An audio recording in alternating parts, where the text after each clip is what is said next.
জয় জগন্নাথ। গতকাল দীঘায় জগন্নাথ মন্দির উদ্বোধন হয়েছে, আমরাও তার দর্শনের সুযোগ পেয়েছি। এই ঘটনাকে নিয়ে বহু রকম তর্ক বিতর্ক শুরু হয়ে গেছে।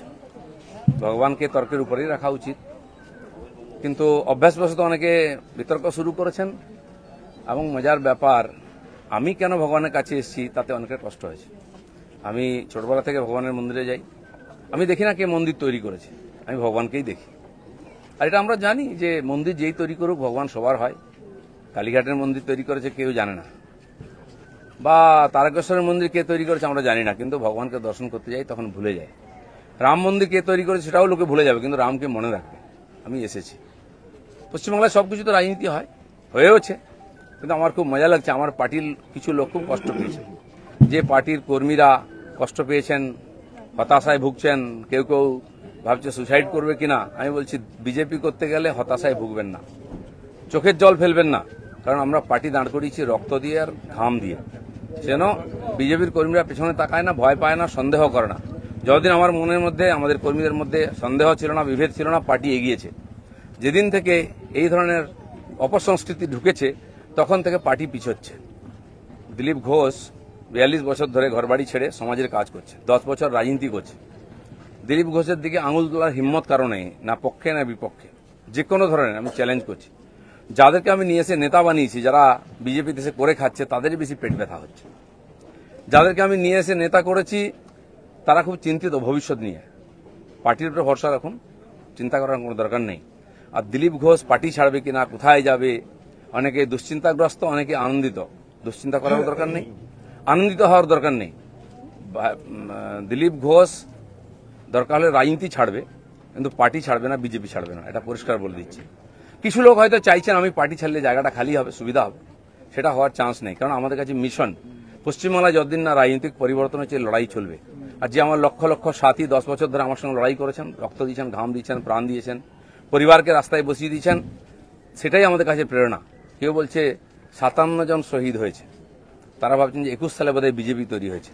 তা হয়নি, 257 জন শহীদ হয়েছে, রাজনৈতিক শহীদ। সেই শহীদ ভুলিনি, কারণ আমার সময় তারা প্রাণ দিয়েছেন। তার ফলে 77 সিট জিতেছিলাম। আজকে 1 ডজন এমএলএ আমাদের ছেড়ে চলে গেছে, এমপি চলে যাচ্ছে, পঞ্চায়েত, জেলা পরিষদ, সমিতি চলে যাচ্ছে। কিন্তু আমি বলছি আমাদের বিচারধারা, আমাদের রাস্তা ঠিক আছে, ঘাবড়াবেন না, ভয় পাবেন না। বিজেপি ভয় পায় না বলে ভারতবর্ষে পরিবর্তন করতে পেরেছে। আমরা সেই পার্টির সংস্কৃতি মানি, যে পার্টির প্রধানমন্ত্রী অটল বিহারী বাজপেয়ী কালীঘাটে গিয়ে মমতা ব্যানার্জির মায়ের পায়ে হাত দিয়ে প্রণাম করেছিলেন। আমরা সেই সংস্কৃতির লোক।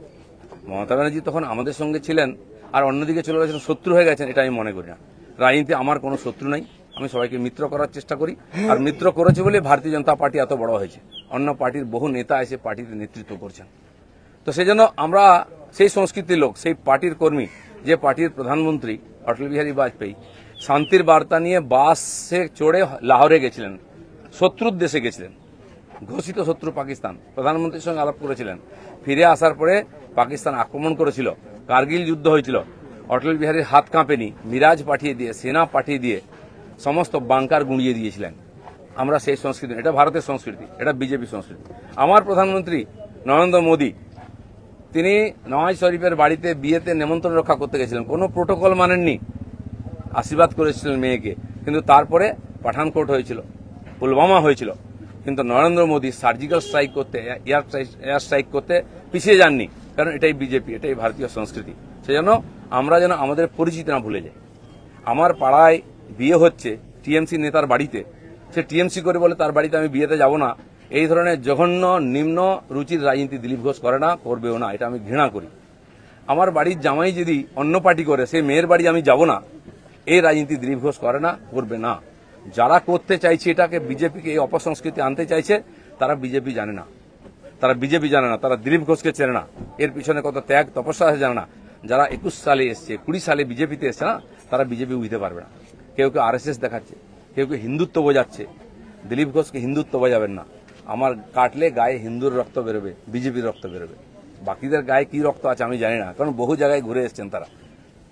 কে বড় বড় কথা কারা বলছে? যারা মমতা ব্যানার্জি আঁচলের তলায় থেকে নেতা হয়েছে। আরো বড় বড় কথা বলছে, অনেকে চরিত্রের কথা বলছে, যারা কালীঘাটের উচ্ছিষ্ট খেয়ে জীবন কাটিয়েছে, আজকে বিজেপির উচ্ছিষ্ট খেয়ে বেঁচে আছে, তারা দিলীপ ঘোষকে ক্যারেক্টার সার্টিফিকেট দিচ্ছে। যারা 4টে বিয়ে করে 14টা গার্লফ্রেন্ড রাখে, রাত্রের জীবন একরকম, দিনের জীবন একরকম, তারা দিলীপ ঘোষকে ত্যাগী ভোগী বলছে। আহাম্মক, রাস্তায় দাঁড়িয়ে বলো লোকে কি বলবে। দিলীপ ঘোষ আজকেও রাস্তায় দাঁড়িয়ে আছে, কালো দাঁড়িয়েছিল, আগামী দিনেও থাকবে। মানুষ জানে দিলীপ ঘোষ কি করেছে, দিলীপ ঘোষ কি। আমার মন আর মুখ এক। আমি পর্দার আড়ালে কথা বলি না, কোন নেতার সঙ্গে বন্ধ ঘরে মিশি না, আমি সে যেই নেতা হোক। আমি চৌরাস্তায় দাঁড়িয়ে কথা বলি, ক্যামেরার সামনে কথা বলি। এটা দিলীপ ঘোষ। তাতে যদি কারো কষ্ট আমার কিছু করার নেই। দিলীপ ঘোষের মিশন ঠিক আছে, দিলীপ ঘোষ পাল্টাবে না, তার নীতি পাল্টাবে না। দিলীপ ঘোষ বাংলায় পাল্টাতে এসছে, অর্ধেকটা হয়ে গেছে। যারা কোনোদিন পার্টির জন্য কন্ট্রিবিউশন করেননি তারা বুঝবেন না বিজেপি কি, দিলীপ ঘোষ কি। সেই জন্য কষ্ট পাওয়ার কোনো কারণ নেই। দিলীপ ঘোষ আছে, দিলীপ ঘোষ থাকবে যতদিন পার্টির প্রয়োজন হবে। যে কর্মীরা আবেগে ভাসছেন, আবেগে ভাসার সময় নয়। যদি সত্যি সংকট আছে লড়াই করুন। আর বিজেপির কর্মীদের উপর আক্রমণ, হিন্দুর উপর আক্রমণ ভারতবর্ষে প্রথমবার হয়েছে। আজ যারা বড় বড় কথা বলছেন তারা হিন্দুর জন্য কতটা লড়াই করেছেন, কি ত্যাগ করেছেন। 4 পয়সার ত্যাগ নেই। বিজেপিতে কামাতে এসছেন, কামানো কমে যাচ্ছে। আমি দোকান সাজিয়ে দিয়েছিলাম 77টা এমএলএ দিয়ে, 1 ডজন এমএলএ আজকে নাই কেন? এমপি কোথায় গেল? জেলা পরিষদ সমিতি প্রধান চলে যাচ্ছে কেন? জবাব কে দেবে? 21-এর পর থেকে বিজেপি নামছে। 19 সালে বিজেপি 41% ভোট পেয়েছিল এবং আজ অনেক নেতা আমাদের পার্টিতে তার বিরুদ্ধে লড়াই করে আমরা পার্টিকে বাড়িয়েছিলাম। অনেকে প্রশ্ন করছেন 41% ভোট আর 121টা বিধানসভায় আমরা লিড নিয়েছিলাম।